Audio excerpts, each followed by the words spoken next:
Hello students, आज का हमारा टॉपिक है under the congenital heart defect में से ए साइनोटिक के अंडर एट्रियल सेप्टल डिफेक्ट और we can say ASD atrial septal defect. आज हम डिस्कस करेंगे कि ये डिफेक्ट कहाँ पे प्रेजेंट होता है और इसकी वजह से हार्ट का जो ब्लड फ्लो है उसमें क्या क्या चेंजेस आती हैं और बच्चे में कौन से मैनिफेस्टेशंस हमें देखने को मिलती हैं, कैसे ये प्रॉब्लम आइडेंटिफाई होती है डायग्नोस्टिक एवेल्युएशन में से और कैसे इसका फाइनली हम ट्रीटमेंट करते हैं।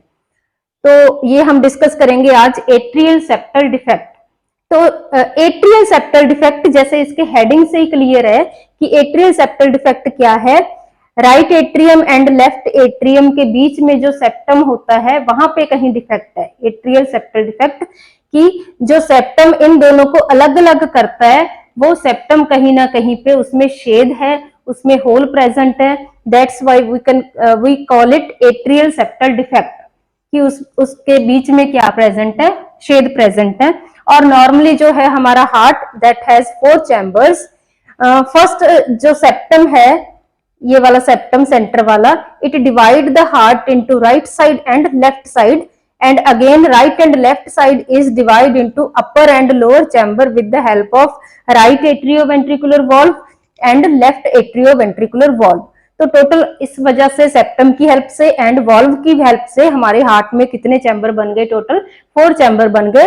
अपर both chambers are called right atrium, left atrium, then lower chambers are called right ventricle and left ventricle. तो इन चैम्बर्स में अगर कोई अबनॉर्मल कम्युनिकेशन प्रेजेंट है that will create congenital heart anomaly or congenital heart defects. तो इन्हीं का हम 1 बाय 1 करके सभी हार्ट डिजीज कंडीशन यहाँ पे हम डिस्कस करने जा रहे हैं। फर्स्ट है एएसडी। एएसडी मतलब राइट एट्रियम और लेफ्ट एट्रियम के बीच में जो है अबनॉर्मल होल प्रेजेंट है यहाँ पे और जिसकी वजह से ब्लड सर्कुलेशन जो है वो थोड़ी सी चेंज हो गई। इस होल की वजह से ब्लड सर्कुलेशन जो है, ब्लड फ्लो जो है हार्ट में चेंज हो गया। तो फर्स्ट ऑफ ऑल आपको पता होना चाहिए इसकी डेफिनेशन। इसकी डेफिनेशन क्या है? Atrial septal defect means there is presence of abnormal communication between right atrium and left atrium which results into flow of blood from left atrium from higher pressure to right atrium lower pressure. तो उस whole की वजह से blood flow हो रहा है, higher pressure से lower pressure की तरफ ब्लड जो है मूव करेगा, मतलब लेफ्ट एट्रियम से राइट एट्रियम की तरफ जो ब्लड मूव करेगा उस होल के जरिए। तो डेफिनेशन क्लियर है। Then next, what are the types of atrial septal defect? Atrial septal defect की टाइप्स क्या है? इसकी 3 टाइप्स हैं। First type is called ostium secundum, then ostium primum and sinus venosus. इन टाइप्स में क्या है? इन टाइप्स में जो डिफेक्ट है उसकी लोकेशन का डिफरेंस है। ओस्टियम सेकंडम में क्या होगा?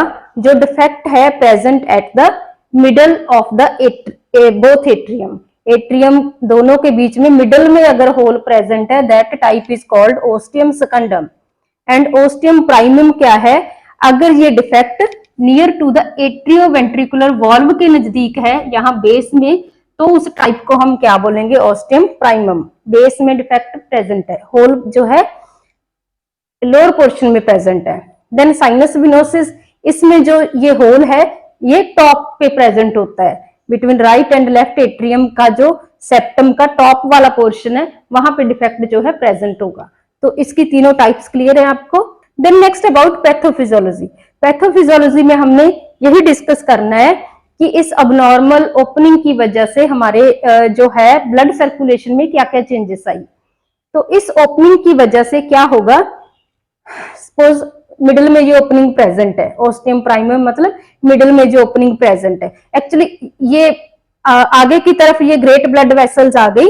और अगर नॉर्मली हम यहाँ पे ड्रॉ करें तो atria, right atrium and left atrium के बीच में, सेप्टम के बीच में ये होल प्रेजेंट है और उसकी वजह से ब्लड मूव कर रहा है लेफ्ट एट्रियम से लेकर के राइट एट्रियम की तरफ जो है ब्लड मूव कर रहा है from higher pressure to lower pressure. और आगे की तरफ ये क्या हो जाते? आगे की तरफ ये क्या है? ये ग्रेट ब्लड वेसल्स दिखाई देती हैं हार्ट की। जब भी हम नॉर्मल डायग्राम ड्रॉ करते हैं, अगर अगर इनको साइड पे हटा के देखें तो डिफेक्ट कहाँ पे प्रेजेंट है, between right and left atrium के बीच में ये डिफेक्ट प्रेजेंट है, और जिसकी वजह से क्या हो रहा है, ब्लड मूव कर रहा है from higher pressure. Higher pressure हमें पता है कि हमेशा किधर वाली साइड होता है, हार्ट के लेफ्ट वाली साइड, और ब्लड मूव करेगा from higher pressure to lower pressure, blood move करेगा। तो ऐसे अपने फ्लो जो है, फ्लो चार्ट जो है, ऐसे पैथोफिजियोलॉजी जो है ऐसे फ्लो चार्ट में आपने लिखनी है। Due to defect, due to abnormal connection between right atrium and left atrium, blood move from higher pressure to lower pressure, means from left atrium to right atrium blood move करेगा, and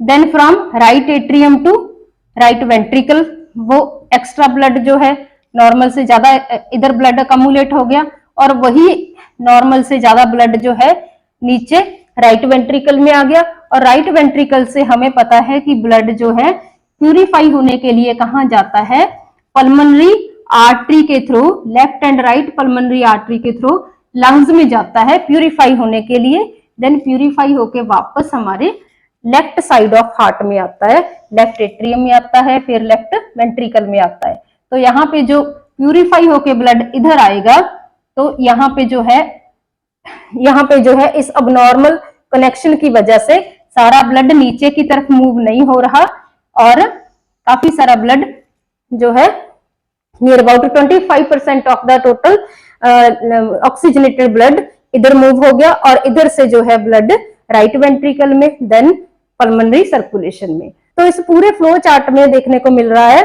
कि normal से ज्यादा pulmonary circulation हो रही है, क्योंकि normal से ज्यादा ब्लड राइट एट्रियम में आ रहा है, देन राइट वेंट्रिकल में, देन नॉर्मल से ज्यादा ब्लड जो है प्यूरिफाई होने के लिए लंग्स की तरफ जा रहा है, लेफ्ट एंड राइट लंग की तरफ। तो इसकी वजह से क्या हो जाएगा, लंग्स में ओवर सर्कुलेशन हो जाएगी, लंग्स में ओवरलोड बढ़ेगा, और पल्मोनरी कंजेशन, पल्मोनरी प्रॉब्लम जो है बच्चा फेस करेगा। So this is about the flow of blood, abnormal flow of blood through the heart because of this atrial septal defect की वजह से कैसे जो है ब्लड सर्कुलेशन सारी चेंज हो गई। Then about the clinical manifestations, तो क्लिनिकल मैनिफेस्टेशंस जैसे हमने यहाँ पे अभी डिस्कस की कि लंग्स में ओवर सर्कुलेशन हो रही है, हमारी पल्मोनरी सर्कुलेशन में ब्लड नॉर्मल से ज्यादा जा रहा है, दैट्स वाई बच्चे को जो है पल्मोनरी कंजेशन की प्रॉब्लम आएगी। और जैसे ही जो है यहाँ पे लंग्स में ओवरलोड हो गया, लंग्स में जरूरत से ज्यादा ब्लड सप्लाई जा रही है, और पल्मोनरी कंजेशन की प्रॉब्लम आएगी, बच्चे को रिकरेंट रेस्पिरेटरी इन्फेक्शन की प्रॉब्लम आएगी, और जब बच्चा क्राई करेगा, जब बच्चा फीड लेनी शुरू करेगा, कुछ टाइम बाद डिस्निया की प्रॉब्लम आएगी, बच्चे को सांस फूलने लगेगी।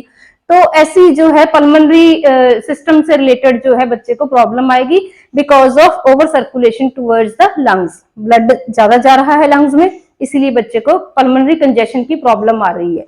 तो then about the diagnostic evaluation, diagnostic evaluation में बच्चे में हमें कोई भी सिम्टम देखने को यहाँ पे नहीं मिलेगा एज सच कि इसे कोई कार्डियक प्रॉब्लम है, तो बच्चा हमारा एसिम्प्टोमेटिक ही होगा, और थोड़ी सी जो रेस्पिरेटरी सिस्टम की ओवरलोड की सर्कुलेशन की वजह से, ओवरलोड की वजह से प्रॉब्लम आ रही है, that does not indicate that the baby is suffering from heart defects. तो उससे तो इंडिकेशन होगी नहीं कि बच्चे को हार्ट प्रॉब्लम है, इसीलिए उसे रिकरेंट रेस्पिरेटरी इन्फेक्शन हो रहा है। तो डायग्नोज कंफर्म करने के लिए कार्डियक एग्जामिनेशन इस बच्चे का किया जाएगा, और कार्डियक एग्जामिनेशन में क्या होगा, डायस्टोलिक मर्मर हार्ट साउंड हमें सुनाई देगी जब भी हम कार्डियक एग्जामिनेशन करेंगे। और जैसे ही ईसीजी करेंगे, ईसीजी में राइट वेंट्रिकुलर ओवरलोड शो होगा, राइट वेंट्रिकल में ज्यादा ब्लड आ रहा है, इसीलिए राइट वेंट्रिकुलर ओवरलोड शो होगा ईसीजी में। और उसके बाद इको करवा के देखेंगे, और इको में साइज डिफेक्ट का क्या है और उसकी लोकेशन कहाँ पे है वो क्लियर हो जाएगा इकोकार्डियोग्राम में। एंड देन हम करेंगे उसकी मैनेजमेंट कि इसका मैनेज कैसे करना है इस प्रॉब्लम को। एक्चुअली जब तक बच्चा ये सिम्टम शो नहीं करता, इसकी हमें कोई सर्जरी की या उसकी कोई मेडिकल मैनेजमेंट की जरूरत नहीं है। और जैसे ही ये बच्चा सिम्टम शो करने लगता है, 2 साल का 4 साल का जब हो जाता है, कोई ना कोई सिम्टम शो करता है जहाँ उसे बार बार रिपीटेड जो है रेस्पिरेटरी प्रॉब्लम्स आ रही है, तो इसकी सर्जरी की जरूरत है। और अगर डिफेक्ट जो है इसका साइज ज्यादा है तो इसे सर्जिकल मैनेजमेंट की जरूरत है। अदरवाइज ये डिफेक्ट जो है वो ऑटोमेटिकली 1 ईयर में 2 ईयर में क्लोज हो जाता है, automatically this hole get closed. And management में यहाँ पे 2 टाइप ऑफ सर्जरी है। First is purse string operation. यहाँ पे क्या करते हैं, स्यूचरिंग कर देते हैं। जो डिफेक्ट है अगर उसका साइज छोटा है, उस डिफेक्ट का उस होल का साइज छोटा है, तो उसे स्यूचरिंग की हेल्प से उसे क्लोज कर देते हैं। Then second is Dacron patch closure surgery. मतलब यहाँ पे क्या होता है, एक पैच जैसे यहाँ पे अगर डिफेक्ट का साइज जो है वो लार्ज है, देन यहाँ पे डेक्रोन से बना पैच लगा के उसे उसकी स्यूचरिंग कर दी जाती है ताकि इस डिफेक्ट को हम परमानेंटली क्लोज कर सकें। So this is about the management of atrial septal defect. So this is about atrial septal defect. Hope so आपको समझ लग गया। And in the exam you can explain it with the help of this diagram, and one by one you can write everything about this topic. Thank you.